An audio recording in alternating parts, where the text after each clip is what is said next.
the missile guides itself to explode on the target. 그렇죠. On 예. impact, the Tomahawk has several 개인 소총 사격을 하잖아요. 그게 250m에서도 분산이 한 1, 2cm씩 나는데 수천 킬로를 날아가서 표적에 도달하는 공산 오차가 1m밖에 안 된다는 거는 공산 오차 자체가 없다고 봐도 무방할 정도의, 결국은 미국이 토마호크를 보낸다는 것은 좀 있다가 이거보다 더 어마어마한 대규모 폭격이 올 것이다라는 거를 알려주는 전주곡이 되는 거죠. these questions, the weapon of choice they turn to is the Tomahawk cruise missile. But while it's been used continuously in combat since it was first fired in anger in the 1991 Gulf War, the missile has become an iconic symbol of American combat power. But with so much rumor and mysticism surrounding the missile, what can it really do? 토마호크 미사일 말고도 미국이 선제 타격을 할 수 있는 미사일들은 굉장히 많은데 핵탄두를 실어서 날릴 수 있는 미니트맨 시리즈가 있습니다. 근데 그것은 이제 대규모 3차 대전으로 넘어갈 수 있는 너무 파워가 큰 미사일이기 때문에 결국은 미국이 저 토마호크를 보낸다는 것은 전쟁의 서막을 알리는 전주곡이 된다는 거죠. 전투기가 먼저 들어가게 될 경우에는요, 아무래도 인명 손상이 일어나겠죠. 전투기가 100대가 출격했다가 100대가 다 돌아오면 너무 좋겠지만 현실적으로 적의 방공망도 놀고만 있지는 않을 거란 말이에요. 그러면 몇 대라도 떨어뜨리겠죠. 그러다 보니까 전투기가 손실되는 것이 일단 1차적으로 문제가 되고, 또 하나는 조종사 손실이 굉장히 큰 겁니다. 조종사 한 명을 양성하기까지 수년의 시간이 걸리고, 저렇게 전투 가능 조종사를 양성하는 데는 10년이라는 시간이 걸려요. 소중한 조종사의 생명을 유지시켜주기 위해서 초기에 무력화 혹은 적의 저항 의지를 제거하기 위해서 크루즈 미사일을 쏘게 되는 겁니다. 그래서 토마호크를 쐈다라는 것은 개전 초의 주요 표적들을 무력화하는 역할도 하지만 좀 있다가 이거보다 더 어마어마한 대규모 폭격이 올 것이다라는 것을 알려주는 전주곡이 되는 거죠. 그래서 만일에 어느 나라든 저 토마호크 로켓 배송을 받게 된다면 그 뒤로는 엄청난 폭격이 진행될 거라는 전주곡이 되는 겁니다. Once the missile gets to its target, it has another technology that helps it find the right target. Known as the Digital Scene Matching Area Correlator, or DSMAC. 그렇죠. 예. This technology allows the Tomahawk to recognize the exact target it is supposed to hit. By using a picture uploaded from satellite imagery, the missile can take photos of the area that it's supposed to hit. When the photos come back of the intended target, match within a certain 사전에 percentage of 타격할 error, 표적을 the missile guides 위성사진이나 itself to explode on 혹은 the target. 정찰기 Upon 혹은 impact, 특수요원들이 the Tomahawk has 지상에서 several 사진을 warheads 찍어 오는 to choose 거죠. from. Older models like the Block 3 Charlies and Deltas have either a single warhead or packed with dozens of bomblets, as in the case of the Deltas. 그러니까 저 이미지에서 보시는 것처럼 사전에 타격을 해야 되는 표적을 위성사진으로도 획득을 하고, 혹은 고고도 정찰기들이 가서 획득을 할 수도 있고, 또 민간 위성들이 또 획득을 할 수도 있고, 혹은 지상의 요원들이 가서 획득을 할 수도 있어요. 그리고 오늘날은 또 무인기를 은밀히 침투시켜가지고 표적 사진들을 이제 획득을 할 수가 있단 말이에요. 그럼 그 획득한 사진들을 이미지로 저장을 했다가 이 토마호크한테 최종적으로 때려야 될 표적이 뭔지를 알려주면 얘가 그 현장에 가서 지금 이 이미지와 입력된 이미지를 비교해보고 얘가 맞구나, 그러면 이제 내려가서 타격을 하는 거죠. 개인 소총 사격을 하잖아요. 그러면 우리가 250m 0.4격을 할 때 그때도 보면은 총을 쏘면은 이렇게 이 표적에 대해서 탄두가 들어갈 때 분산이 어느 정도 되지 않습니까? 그게 250m에서도 분산이 한 1, 2cm씩 나는데 수천 킬로를 날아가서 표적에 도달하는 공산 오차가 1m밖에 안 된다는 거는 거의 250m로 보면 한 구멍에 다 들어간다는 정도의 의미예요. 1, 2천 킬로를 날아가서 1m 안에 들어간다는 것은 폭약의 파괴력을 감안한다면 그냥 공산 오차 자체가 없다고 봐도 무방할 정도의 오차라고 보면 되겠습니다. 이란은 굉장히 오래전부터 방공 시스템을 구축해 왔고, 미국이 자기들을 침공할 것이다라는 걸 알고 있었기 때문에 방공 자산들을 곳곳에 배치를 해서 준비를 했었습니다. 그러나 패착은 중국제를 썼다라는 거죠. 중국 무기는 스펙은 뻥 스펙인데 왜 제가 신뢰를 안 하느냐? 여러분, 무기 체계의 핵심은 신뢰성이에요. 이 릴라이어빌리티 문제가 가장 크거든요. 실험실 혹은 실험 환경에서의 교전 능력은 어느 나라나 구축을 할 수가 있어요.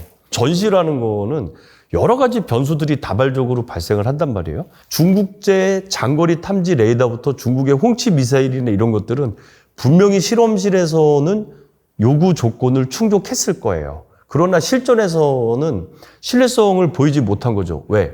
전기가 꺼졌을 수도 있고 작동하다가 장비가 과부하가 났을 수도 있고 원래 실험실에서는 안전한 변수가 통제된 상태에서 정상 작동을 했던 기계들이 작동을 안 했을 수도 있는 거거든요. 즉 신뢰성이 굉장히 떨어지는 무기 체계였기 때문에 토마호크 미사일에 속절없이 당했을 것이다. 우리가 뭐 프리기탐이든 순양함 같은데 지금 특히 잠수함에 100여 발 넘게 토마호크 미사일을 싣고 올 수가 있거든요.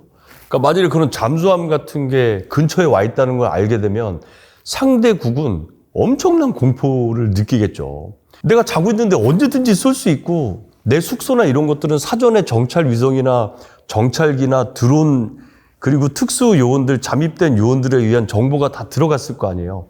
그러니까 굉장히 두렵고 공포감을 느끼는 겁니다. 실제로 우리가 프리덤 실드 같은 한반도에서 대규모 연합 훈련을 하잖아요.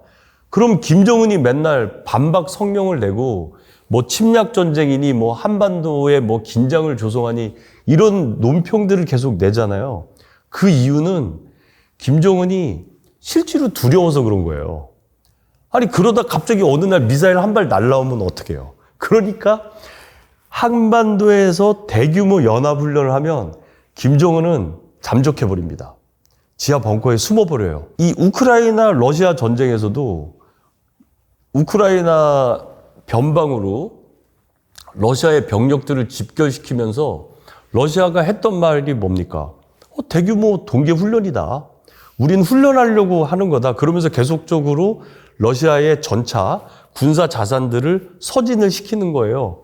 그래놓고 근처에 다 갖다 놓고 국경에 다 전력들을 모아놨잖아요.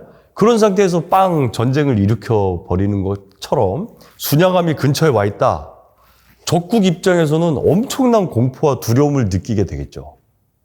결국은 미국이라는 나라가 전쟁을 한다는 것은 뭐 저명한 클라우제비츠의 전쟁론에서 전쟁이라는 것 역시 정치의 수단 중에 하나다라는 아주 명문이 있지 않습니까?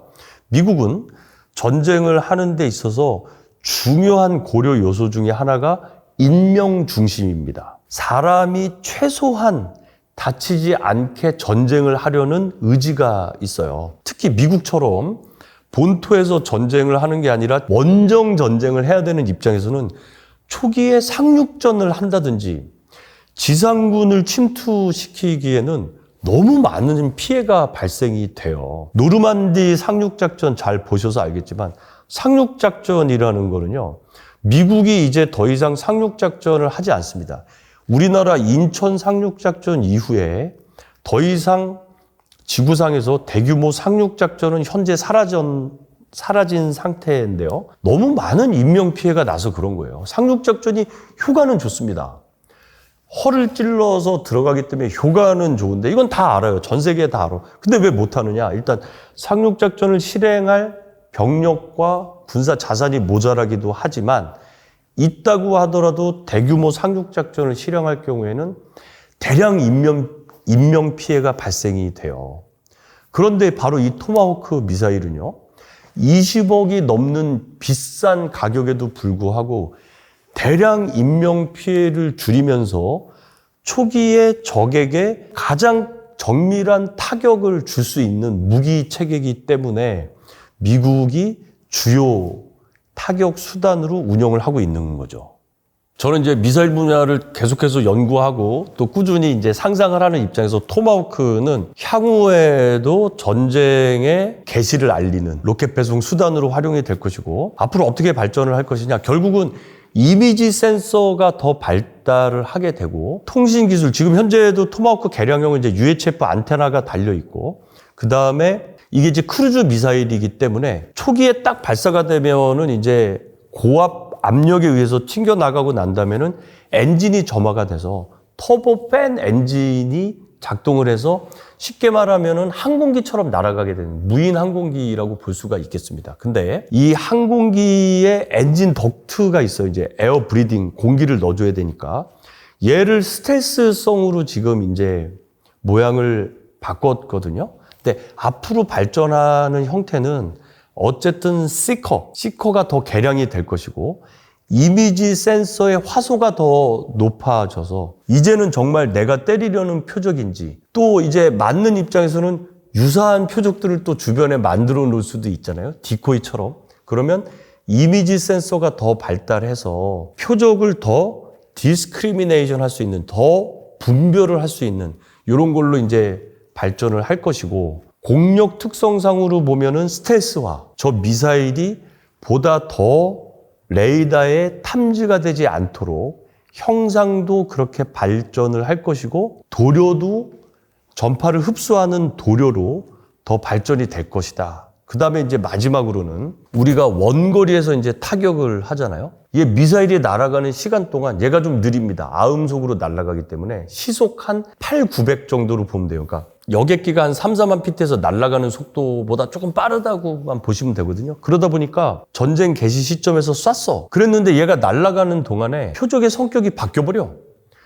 내가 주요 요인들이 회의하고 있는 장소라고 생각해서 여기로 쐈는데 갑자기 회의 장소가 옮겨졌어.